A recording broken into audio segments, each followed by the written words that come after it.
Hello, good morning, dear students.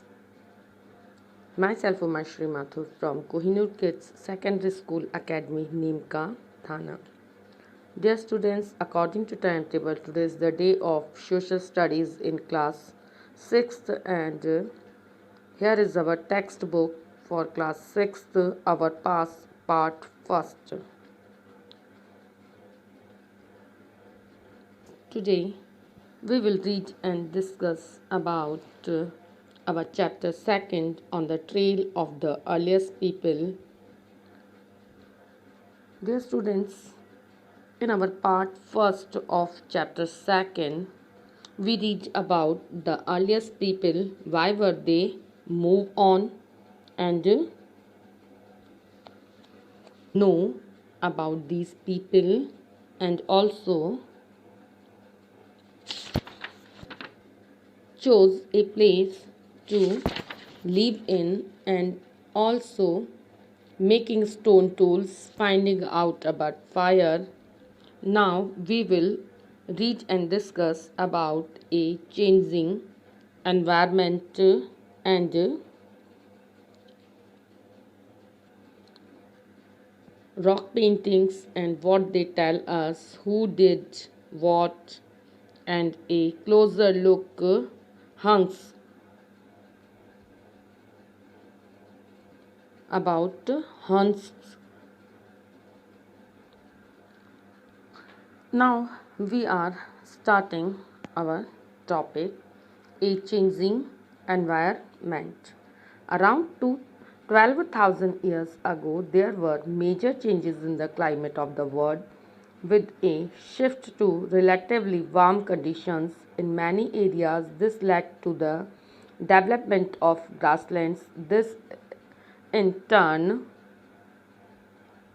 increase in the number of deer, antelope, goat, sheep, and cattle, etc. Animals that survived on grasses.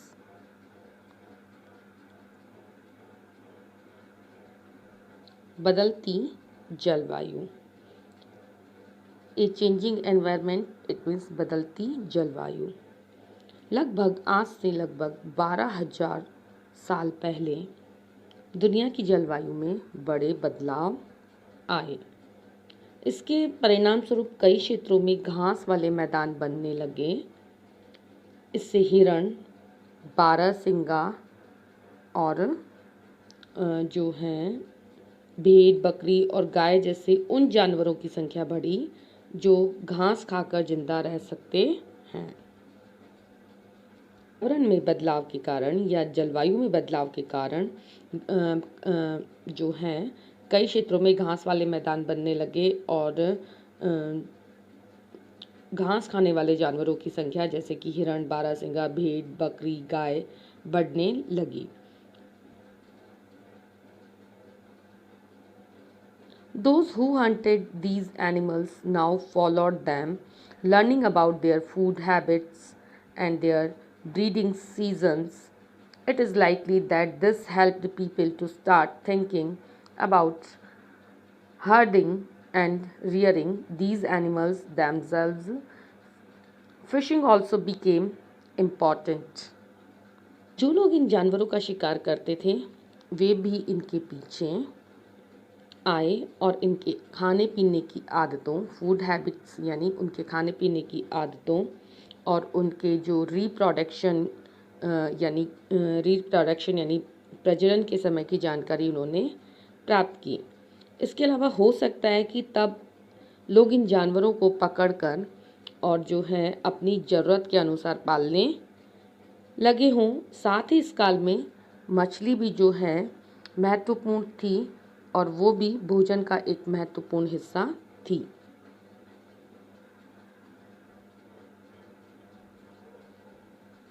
This was also a time when several grain bearing grasses, including wheat, barley, and rice, grew naturally in different parts of the subcontinent.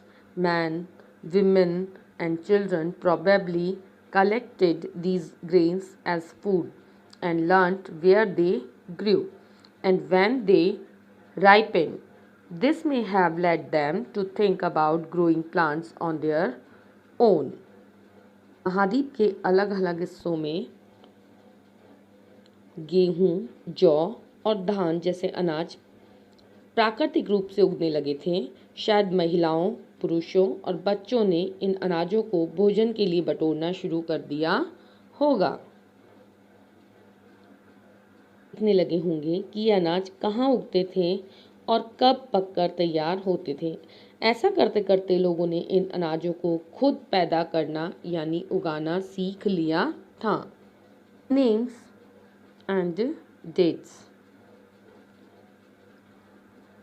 Archaeologists have given lengthy names for the time that we are studying. They call the earliest period the Paleolithic. This comes from two Greek words, paleo and meaning old and lithos meaning stones. इसका मतलब हुआ कि पुरातत्वविदों ने उनके बड़े बड़े नाम रखे हैं। आरंभिक काल को वे पुरापाषाण काल कहते हैं। यह दो शब्दों यानी कि पुरा इट मीन्स प्राचीन और पाषाण यानी पत्थर से बना है। यह जो शब्द है वो ग्रीक शब्दों से के दो शब्दों से मिला है, पीलियो और लिथोस यानी कि पुरापाषाण काल। This Paleolithic period extends from 2 million years ago to about 12,000 years ago. This long stretch of time is divided into the lower, middle, and upper Paleolithic.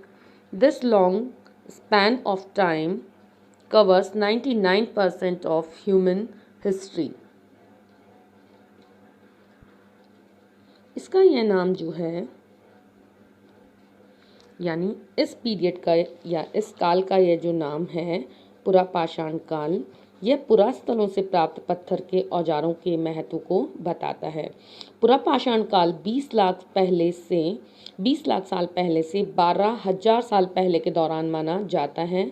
इस काल को भी 3 भागों में विभाजित किया गया है, आरंभिक, मध्य एवं उत्तर पुरापाषाण युग। यानी आरंभिक पुरापाषाण युग, मध्य पुरापाषाण युग और उत्तर पुरापाषाण युग। मानव इतिहास की लगभग 99% कहानी इसी काल के दौरान घटित हुई थी। The period when we find environmental changes beginning about 12,000 years ago till about 10,000 years ago is called the Mesolithic. It means Middle Stone Age. Stone tools found during this period are generally tiny and are called microliths.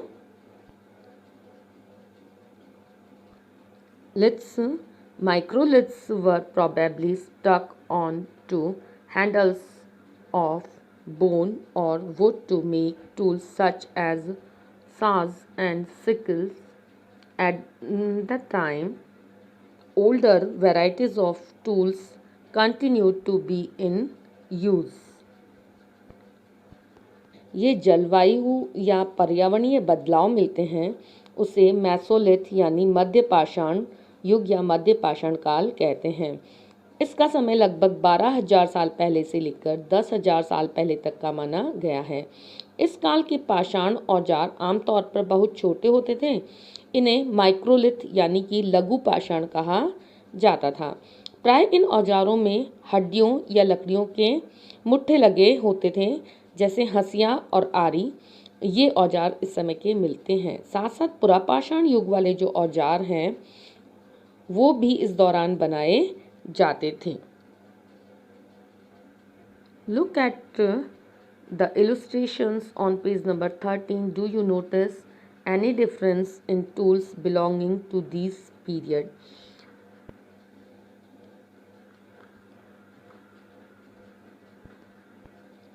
अब यहाँ आपको page 13 पे बने हुए जो हैं illustrations को देखना है। क्या आप जो है कोई डिफरेंस महसूस करते हैं इस टाइम के बने हुए जो टूल्स हैं उनमें। So dear student, at we observe figure that given on page number 13। तो डियर स्टूडेंट्स, पहले हम पेज नंबर 13 पर जो इलुस्ट्रेशन दिए हुए हैं उनको ऑब्जर्व करेंगे। इलुस्ट्रेशन अबाउट वी टॉक, ये वो इलुस्ट्रेशन है जिनके बारे में हम बात कर रहे हैं। यहाँ पे आप इन इलुस्ट्रेशंस को वॉच कीजिए और डिफरेंस को फाइंड भी कर सकते हैं। इनमें काफ़ी डिफरेंस हैं। Next stage,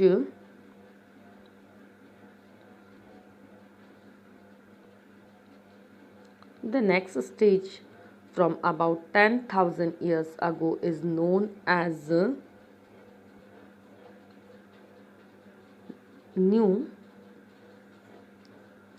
Neolithic। You will be learning about the Neolithic in chapter 3। अगले युग की शुरुआत लगभग 10,000 साल पहले से होती है। इसे नवपाषाण युग यानी नियोलिथिक कहा जाता है। अगले अध्याय में हम जो है नवपाषाण युग के बारे में पढ़ेंगे हमारे चैप्टर 3 में।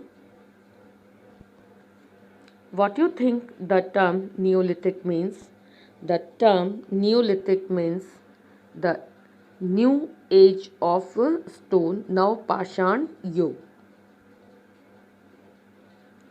We have also mentioned the name of some places. You will find the names of many more places in later chapters. Very often we use present day names of the places where people lived in the past because we do not know what they called them।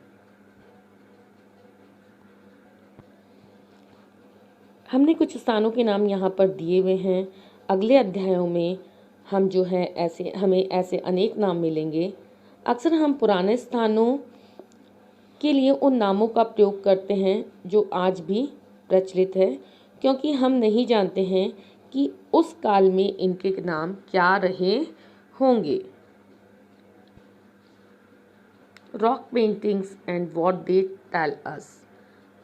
Rock paintings it means चट्टानों पर बनी हुई paintings, and what they tell us और वो हमें क्या कहती हैं, यानी कि चट्टानों पर बनी हुई पेंटिंग्स और वो हमें क्या कहती हैं।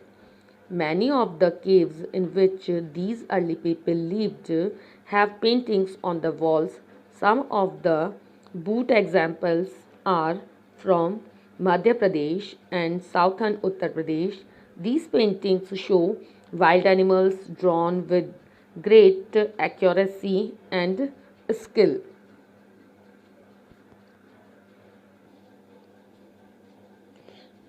रॉक पेंटिंग्स, जिन्हें कि हम हिंदी में शैल चित्रकला कहते हैं, इनसे हमें क्या पता चलता है। व्हाट दे टेल अस यानी वो हमें क्या बताती हैं या इनसे हमें क्या पता चलता है। जिन गुफाओं में लोग रहते थे उनमें से कुछ की दीवारों पर चित्र मिले हैं। इनमें से कुछ सुंदर उदाहरण मध्य प्रदेश और दक्षिणी उत्तर प्रदेश की गुफाओं में मिले चित्र हैं। इनमें जंगली जानवरों का बड़ी ही कुशलता से सजीव चित्रण किया गया है। पेंटिंग दी हुई है, इसको आप ऑब्जर्व कर सकते हैं। ये एक पेंटिंग है जो कि रॉक शेल्टर में पाई गई है, जो कि उस समय की पेंटिंग को डिस्क्राइब करती है। हु डिड वॉट, कौन क्या करता था, यानी उस पीरियड में कौन क्या किया करता था। We have seen that the earliest people hunted, gathered plant produce, made stone tools and painted on cave walls। Is there any way of finding out whether women hunted or man made stone tools, whether women painted or man gathered fruits and nuts? At present we do not really know. However, there are at least two possibilities। Dear students, जैसा कि हमने read किया कि शुरुआत में जो लोग हैं शिकार किया करते थे और फल फूल कंदमूल फलों का संग्रह किया करते थे। वे पत्थरों के औजार बनाया करते थे और गुफाओं में चित्र बनाते थे। क्या हमें कोई ऐसे प्रमाण मिलते हैं जिनसे पता चले कि महिलाएं शिकार करती थीं या पुरुष औजार बनाते थे, या फिर महिलाएं चित्रकारी करती थी और पुरुष कंदमूल फल इकट्ठा करते थे? वास्तव में हमें इनका ज्ञान नहीं है, लेकिन दो बातें हो सकती हैं कि महिला और पुरुष दोनों ने मिलकर कई काम एक साथ किए होंगे। यह भी संभव है कि कुछ तरह के काम केवल महिलाएं करती थीं और कुछ तरह के काम केवल पुरुष किया करते थे। इसके अलावा उपमहाद्वीप के अलग अलग क्षेत्रों में अलग अलग परंपराएं भी रही होंगी। That some task were done only by women, यानी ये भी संभव है कि कुछ काम सिर्फ औरतें किया करती होंगी और दूसरे हैं वो पुरुष किया करते होंगे। लेकिन हम यह भी कह सकते हैं कि शायद ऐसा भी हो कि डिफरेंट डिफरेंट जो काम हैं, यानी और भी अलग अलग तरह के जो काम हैं वो इस महाद्वीप के अलग अलग हिस्सों में करते रहे होंगे। Ostriches in India. Ostriches were found in India during the Paleolithic period. Large quantities of ostrich eggs shells were found at Patna in Maharashtra. Designs were engraved on some pieces, while beads were also made out of them. What do you think the beads could have been used for? Where do we find ostriches today?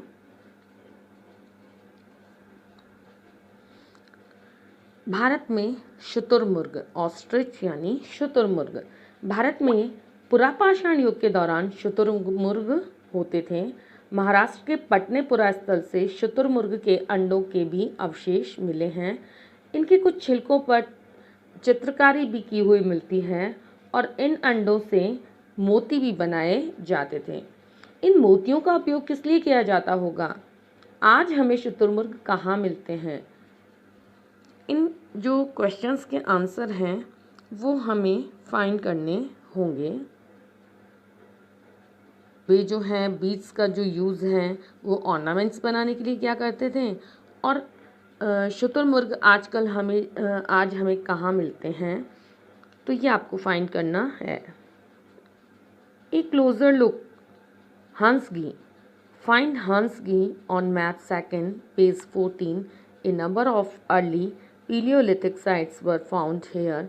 At some sites, a large number of tools used for all sorts of activities were found.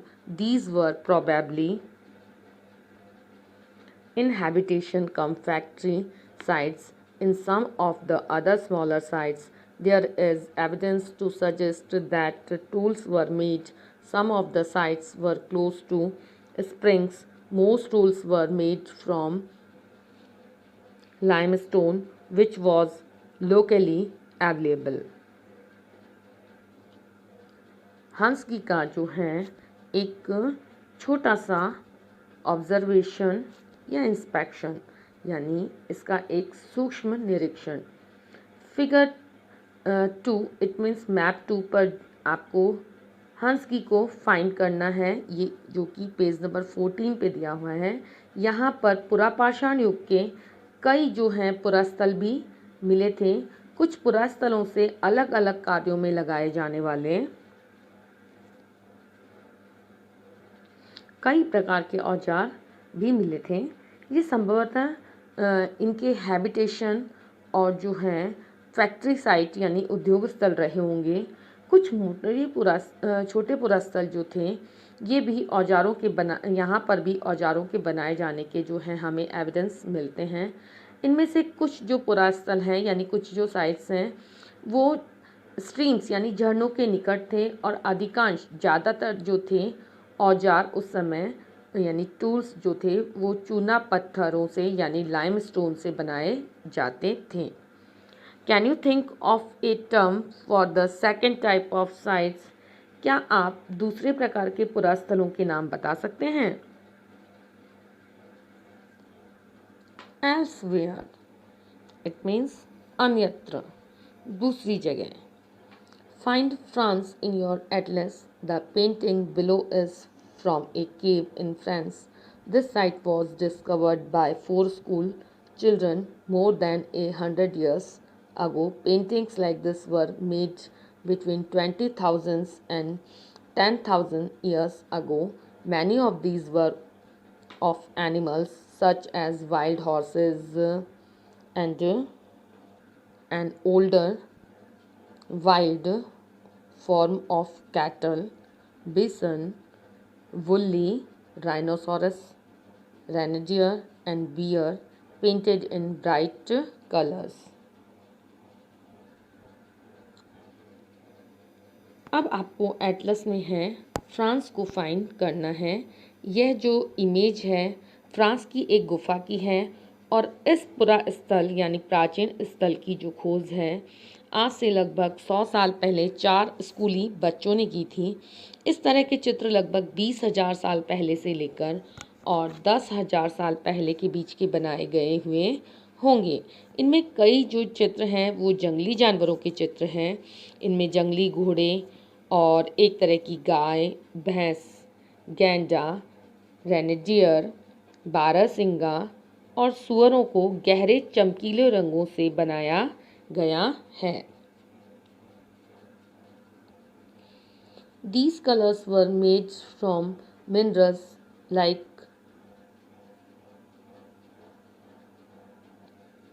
ochre or iron ore and charcoal. It is possible that these paintings were done on ceremonial occasions or perhaps they were made for special rituals performed by hunters before they went in search of prey. Can you think of any other reasons? लौह अयस्क और charcoal जैसे कई mineral से बनाया जाता था और यह भी पॉसिबल है कि इन चित्रों को जो है उत्सवों के अवसर पर बनाया जाता रहा होगा या फिर इन्हें शिकारियों द्वारा शिकार पर निकलने से पहले कुछ अनुष्ठानों के लिए बनाया गया होगा। क्या आप इन्हें बनाने का कोई और कारण बता सकते हैं?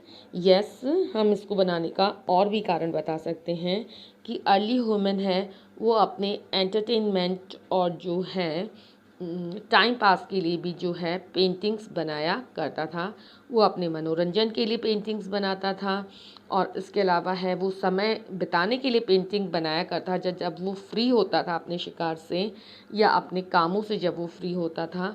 इसके अलावा जो कुछ भी अर्ली ह्यूमन अपने आसपास होते देखता था उसको वो है फ्री टाइम में यानी खाली समय में जो है चित्रों के द्वारा उसको शो किया करता था यानी इमेजेस के द्वारा उसको शो किया करता था। So dear students, now our chapter 2 on the trail people is totally completed. Thank you for observing and watching my lesson plan and have a good day to all of you.